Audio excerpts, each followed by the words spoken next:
Avant de répondre à ta question, si tu me permets, Audrey, je tiens à saluer nos nombreuses téléspectatrices ainsi que nos nombreux téléspectateurs qui suivent cette interview. Effectivement, Audrey, comme tu l'as si bien dit, je suis à la tête de l'entreprise FG Communication, dont le siège social se trouve dans la province du Québec au Canada. Faut-il le préciser, FG Communication est une entreprise individuelle inscrite au registre des entreprises du Québec qui offre 4 services classés par ordre d'importance, la précision vaut la peine. Tout d'abord, coaching et formation en art oratoire, entendez prise de parole en public. Ensuite, maîtrise de cérémonie, puis traduction professionnelle. Et enfin, coaching et formation en anglais.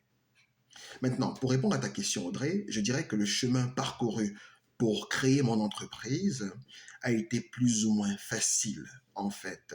Pourquoi? Parce qu'en fin novembre 2021, je m'installe officiellement au Québec. J'habite à Québec en tant que résident permanent.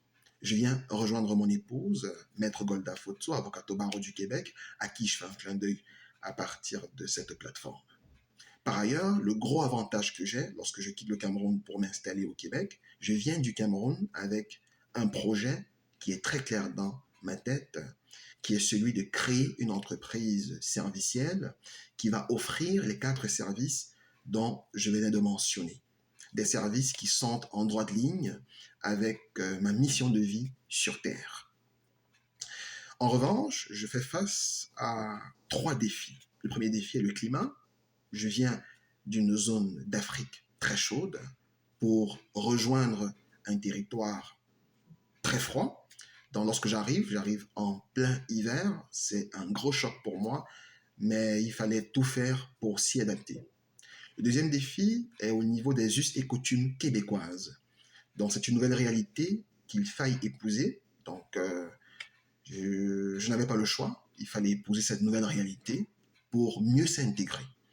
Et le troisième défi, que je pense, ma foi, majeur, je ne connaissais personne. La seule personne que je connaissais était mon épouse, qui, elle, installée ici au Québec, à Québec, depuis 2011. Nous sommes en 2023, ça fait 12 ans déjà, s'est bâti une grosse communauté. Et de manière intelligente, m'introduisait petit à petit au sein de cette communauté. Et moi, de manière subtile, à chaque introduction, je me faisais connaître professionnellement. Et c'est dans cette lancée que j'ai rencontré une grande dame, une dame de cœur, une dame pour qui j'ai beaucoup de respect, qui se prénomme Marie Chantal, qui, après m'avoir écouté, me dit, écoute Franck, tu as un joli projet, tu es dans un pays qui encourage l'entrepreneuriat, donc monte un dossier et rapproche-toi auprès du registre des entreprises du Québec.